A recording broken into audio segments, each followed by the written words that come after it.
Amidst the COVID-19 pandemic, there is a broader consensus. Global manufacturing supply chains need to be more spread out rather than simply concentrated in major economies. If India embraces the appropriate policies and incentives, it can surely become a global manufacturing destination. The Indian edge lies in energetic and tech-savvy manpower, along with huge domestic consumption. Further, the country has the right demographics, skilling agenda, incentives, and political leadership in place. So in this session, we have K.T. Rama Rao, Minister for IT, E&C, MAUD-INC, Government of Telangana, and Muhammad Ujjeli, Editor, ET Government, as they shed more light on the subject.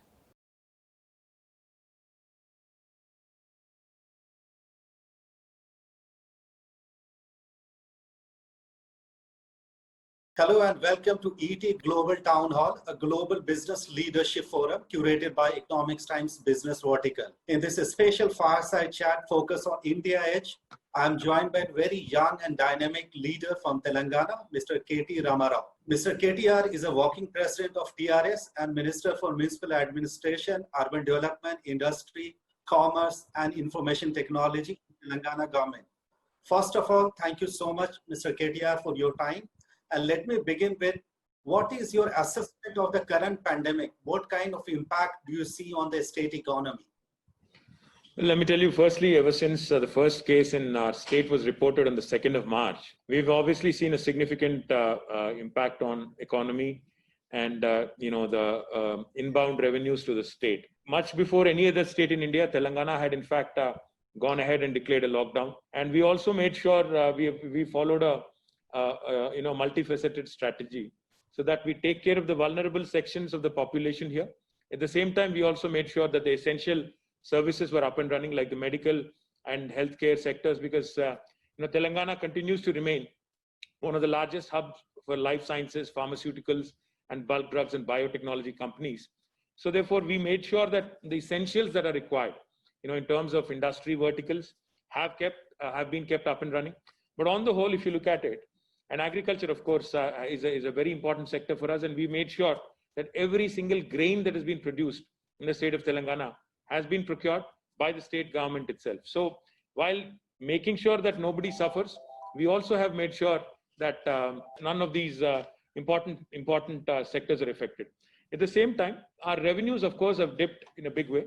In fact, I would say in the month of March, to April, it almost got down to 95% reduction in revenues. And then subsequently after unlock, after 8th of May, we have seen a bit of a bounce back, but we are still quite far away from where we were in the pre-COVID stage. We've requested Government of India for a number of changes, number of interventions, but unfortunately we did not get enough support on our requests. But right now I would say we are almost at 60 to 65% in terms of our revenues. While some sectors have improved, some other sectors, we see a continued downward trend. Hopefully that will change. But even as we speak, we're still only at 60 to 65% recovery compared to the pre-COVID stage. So as you mentioned about, the agriculture, and what we are noticing that organizations across the world are trying to focus on fundamental things. And there is so much focus on going back to basic, focusing on education, healthcare, and agriculture. So what have been the key enablers for Telangana in these difficult times? Can you share some of the green shoot things that you have seen over the last 3 months? Well, absolutely. In fact, Telangana as a state has focused on making sure we got the basics right, even since the formation of the state about 6 years ago. We focused on our power infrastructure. We focused on irrigation. We focused on drinking water. We focused on improving the public education system. We also focused on agriculture and allied activities ever since the formation of the state. In fact, our Honorable Chief Minister, Sri K. Chandrasekhar Rao ji, is somebody who was risen from the grassroots. So he's never ever focused on anything but ensuring that we got the basics in terms of infrastructure, in terms of the sector prioritization. All of these, in fact, has been the mantra for the success of Telangana in the last 6 years. And more so in the last 3 months, ever since the pandemic came into our lives. Whatever focus we've had over the last 6 years, that has really helped us. For instance, when we started our journey, Telangana was a power deficit state.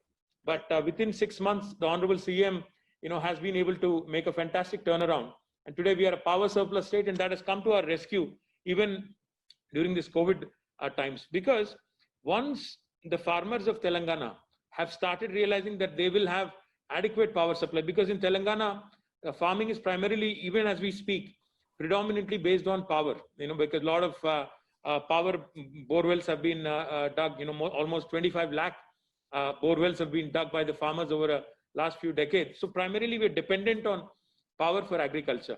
So because of Honorable CM's intervention, agriculture continues to remain, one of our strong states. And today I'm proud to share with you, the Food Corporation of India has actually announced that Telangana has become the granary, even during this pandemic, for the entire country. We are number 2 in terms of paddy procurement. And we're very proud of the fact that the farmers of Telangana have risen to the occasion, and with the Honorable Chief Minister's interventions on a number of sectors, irrigation, and so is the case with drinking water. All of these have been extraordinarily well crafted over the last 6 years, and the results are showing now.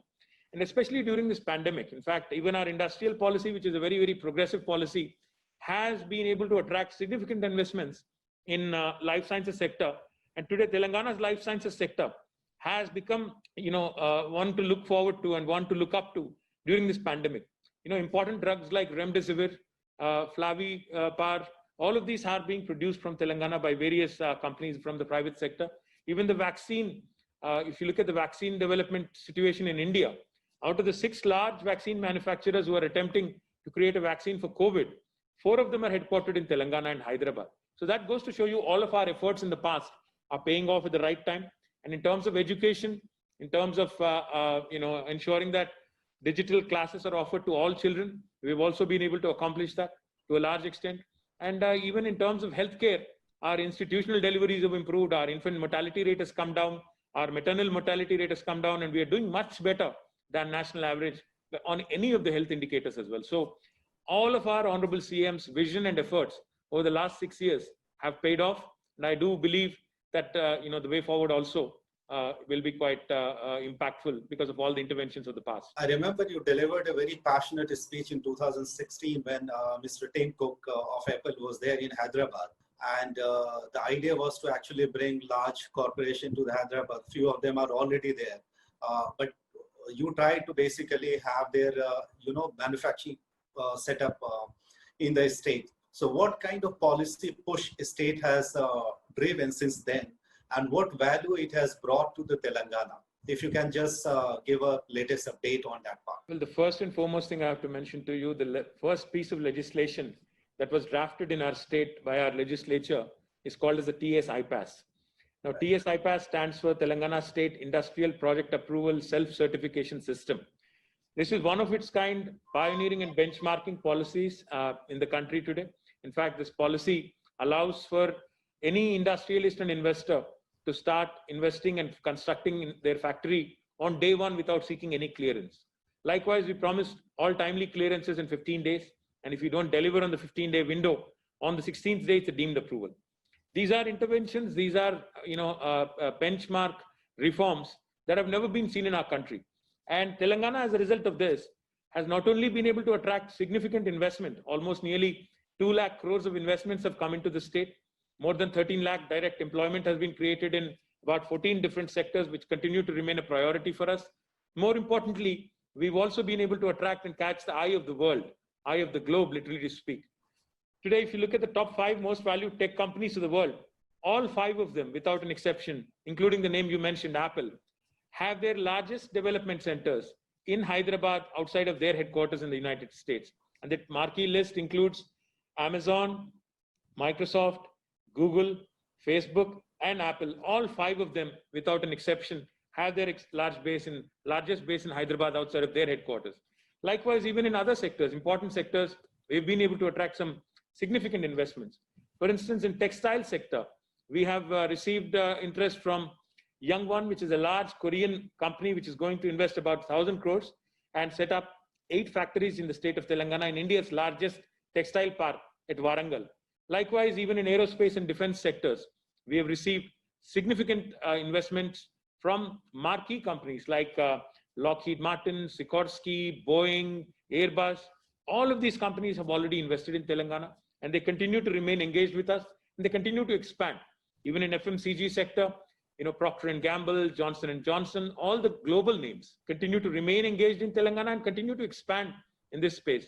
And like I already pointed out, life sciences, we have attracted significant investments. In fact, Asia's largest stent manufacturing plant, Asia's largest, is coming up in Telangana. It is already under active construction. I believe that it will be up and running in the next 4 to 6 months. And I do believe this will again reduce our dependence on imported devices. Honorable Prime Minister spoke about Atmanirbhar Bharat, self-reliant India. That is exactly what Telangana has been able to focus on in the last 6 years because of our Honorable Chief Minister's initiatives. We are in the process of creating the world's largest pharma cluster called as the Hyderabad Pharma City. We already are home to India's largest medical devices park in Hyderabad. So all of these interventions are definitely going to attract more and more investments into Telangana and across 14 different sectors that we continue to focus on. Right, absolutely. Also, Mr. Rao, there is a broader consensus that the global manufacturing supply chain for all the sectors will be more spread and concentrated in major economies like China. People think that India can be a destination of choice in sectors like electronics, computer hardware, pharmaceutical, including medical devices, automobile, and you have mentioned a couple of them. So how Telangana as a state looking at these global opportunities? So firstly, I've written to Government of India, to Honorable Minister for Commerce, Piyush Goyal ji, and also Honorable Minister for Textiles, Srimati Smriti Irani ji, asking for certain important policy reforms that can be brought by Government of India. In fact, one of the most, and also I've written to Honorable Minister for IT and Telecommunications, Sri Ravi Shankar Prasad ji, asking him to also look at this as a fantastic opportunity. Because if you all understand, every adversity presents a huge opportunity also. And I think India is on the cusp of that opportunity, which we need to seize right now. One of the most important outcomes, of this COVID situation has been this whole campaign of Atmanirbhar Bharat and how India needs to look at its large domestic market and also needs to start manufacturing for the rest of the world. Our population, our human resources continue to remain one of our biggest strengths, and we have to ensure that we leverage that to the fullest possible extent during this COVID crisis.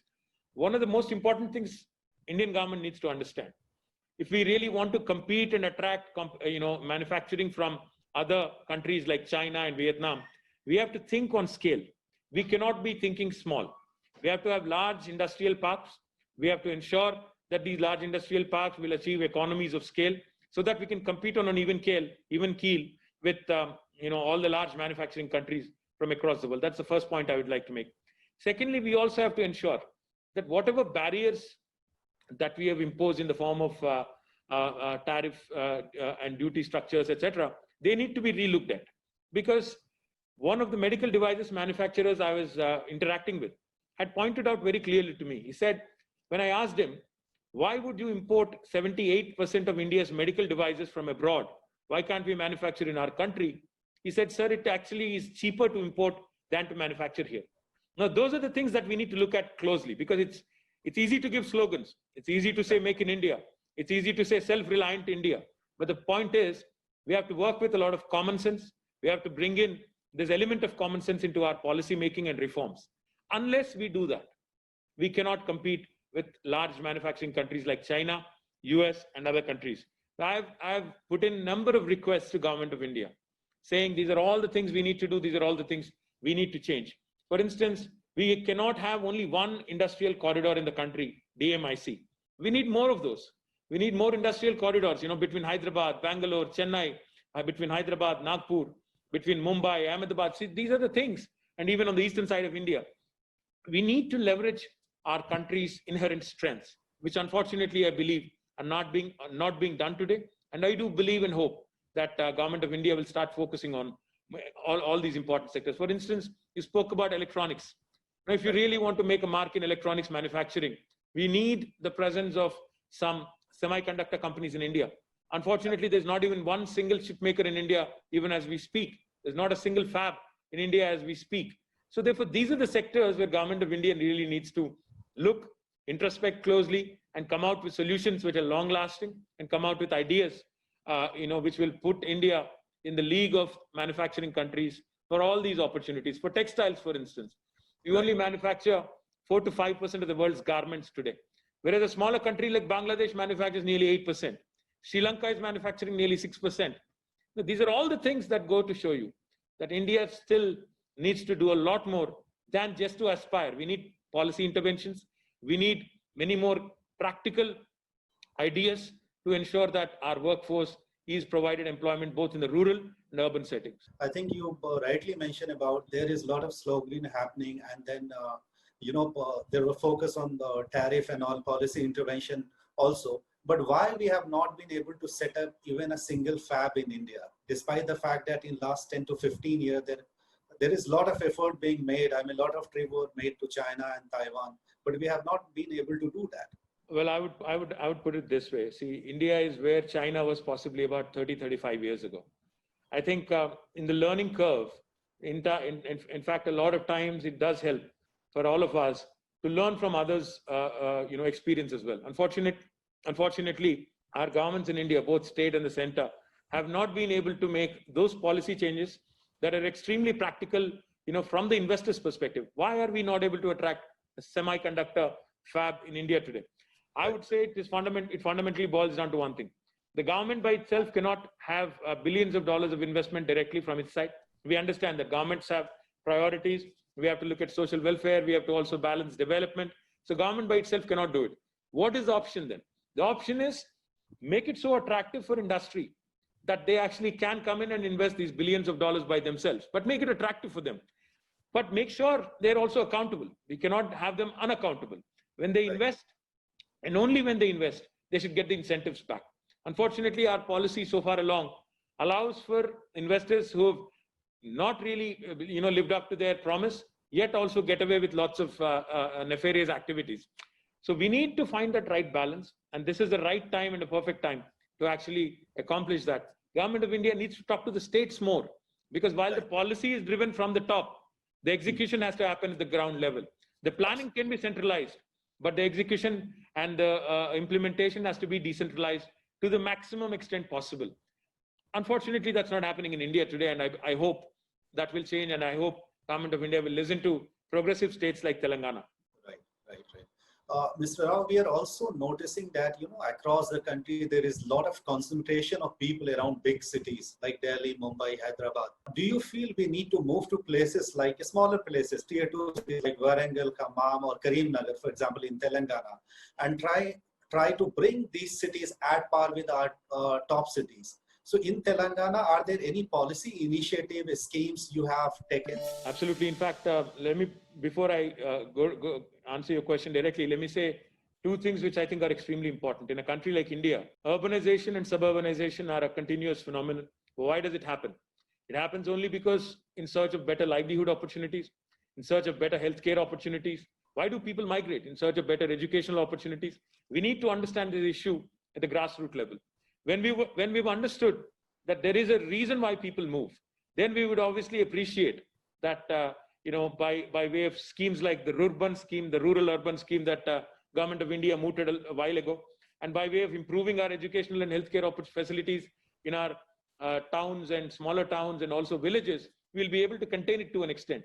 But by and large, these are employment opportunities that are driving people toward the large metros. Now, unless we as governments focus on creating more industrial corridors, focus on creating more clusters, and focus on incentivizing those industries which go and invest in these rural setting. Unless we incentivize them. For example, in Himachal Pradesh, I remember this district called, I think it was called Budhi. Baddi. Yeah, Baddi was able to attract large manufacturing in pharma sector, primarily because they offered customized incentives. We need to come out with such policies which will ensure that our rural areas also get employment opportunities, better healthcare, and better educational opportunities. When we have this, and then on top of that, Government of India, we have seen the initiative of bullet train. Now we need high-speed rails to other towns and other parts of India as well. This should be planned out. A program should be built. But then what happens is, once we have high-speed rail connectivity, then it does not matter where you live and where you work. You could very well be living, far away from Hyderabad, far away from any large metro like Bombay, and still be able to work in Hyderabad. So your quality of living does not suffer. At the same time, big cities also don't suffer. In government of Telangana, we came out with a policy called as the Rural Technology Policy, which enables any investor, to get the same return on investment that they would otherwise get, when they would invest in Hyderabad. We've made policy interventions which adequately support any investments into the rural sector. And today I'm happy to share with you, not only in Hyderabad, but we are building IT hubs in smaller towns, the tier 2 towns, as we call them, in Karimnagar, in Warangal, in Mehboob-nagar, in Khammam, Nizamabad. And we are also seeing a great deal of traction of BPO companies in smaller towns and smaller in district headquarters, which I think augurs well for our state and for our country. You refer to the Baddi example, especially for the pharma companies. But how do you balance? I mean, in terms of giving incentive or bringing companies which is hardcore involved in your state? Because what we see with Baddi now, that since the period of incentive is now over, so the companies are now moving to Sikkim. I mean, how do you balance this symbiotic relation? Absolutely. In fact, investment can't just be about, gaining incentives and moving on. That's not how it should be. I'll give you a classic example of how it can be sustained. In Hyderabad, for instance, we've had the good fortune of being home to large defense establishments, defense labs. In fact, President Abdul Kalam, whose birth anniversary we celebrated yesterday, also worked out of Hyderabad for about 12 years. Large number of these defense labs, in fact, today have created a beautiful ecosystem of more than 1,000 SMEs. So it's not just important to get one company to Baddi or any such district. It's equally important to bring, the supply, supply chain ecosystem also. You need to get the large OEM. You also need to get, ancillary companies which work with the OEM or which work with a large company which actually seeks a lot of these raw materials and inputs. One thing that has happened in Hyderabad and in the suburbs of Hyderabad is today we have more than 1,000 SMEs in aerospace and defense sector, purely because of all the defense labs that have come up here. In fact, in India's Mars orbiter mission, more than 30% of the components came from Hyderabad's small and medium enterprises. Even the French nuclear submarine, Scorpene, sources from Hyderabad's small and medium ecosystem. So it's important not just to bring large companies to a specific location. It's equally important to build an ecosystem around them so that they actually sustain and thrive right where they are, even after the lapse of the incentives that have been promised. Absolutely, absolutely. I think we discussed business and Telangana. Now I'll move to the personal one. On your website, there is a popular quote that reads something like this: in a democracy, when politics decide your future, you decide what your future is. So my question is, what is the future politics for KTR? Is it around Telangana, or do we see you playing much bigger role in national politics? Well, the intent of the quotation that I've used on my website, and I keep repeating to a lot of youngsters also, is that as much as especially in urban settings, I see a lot of youngsters moving away from the mainstream political discourse. They have a lot of contempt for politicians. I see a lot of repulsion, in fact, towards politics at large. What I believe strongly is, in spite of all this, in spite of all the negativity around politics and the system and systemic changes that are much needed, etc., India is the world's largest democracy. In the world's largest democracy, even when we see elections happening every 5 years in parliament and assembly, the one constant phenomenon that I notice is the apathy of urban voters compared to the rural voters, apathy of the educated compared to the semi-literate or the illiterate. In fact, the semi-literate and illiterate seem to be more, in terms of more pro-democracy, so to put, than the most literate urban people. The whole idea of that message is that when you know very well that every single thing in our life is determined. In fact, as we are in a COVID crisis, today we talk about ventilators. Today we talk about public healthcare system. Today we talk about the price of drugs. Today we talk about the price of medical devices. All of these are decided by the policymakers and the institutions, the democratic institutions that choose our ministers and governments. But when you remain completely immune, when you remain completely isolated from the process, you cannot question your policymakers. They're only as good as the ones you choose. So therefore, my appeal to our people, my appeal to mostly the youngsters and urban literate people is that they should engage themselves. They should exercise their franchise. They should stay, constantly linked and, be in touch with their public representatives, etc. As far as my personal, journey goes, I think I'm very, very happy in Telangana, and I will continue to do what my people have asked, me to do here. They've given us a clear mandate to work on improving the state, and Telangana today continues to inspire and continues to, in fact, set benchmarks for the rest of the country. Very, very happy here and happy to be here. Delhi, I think ज़्यादा कुछ नहीं है वहाँ पे करने के लिए भी, तो यहीं पे बेहतर है. Right, Mr. Rao, thank you so much for your time and sharing the insightful achievements and the work being done in the state government, and some of the things that you mentioned about the challenge that world is going through, especially around the COVID-19. And we hope down the line we all will be able to come out of this. And we once again, on behalf of Economics Times Business Vertical, I thank you for your time, sir.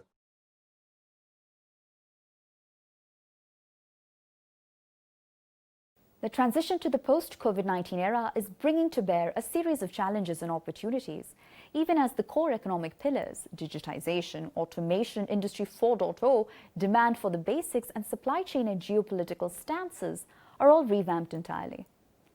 I certainly hope you are gleaning several insights from these sessions, which we've collated and curated for you. In these unprecedented times, we are all here as colleagues and industry professionals to support one another and grow together. Do engage with experts to find the appropriate solution for growing your enterprise and your business.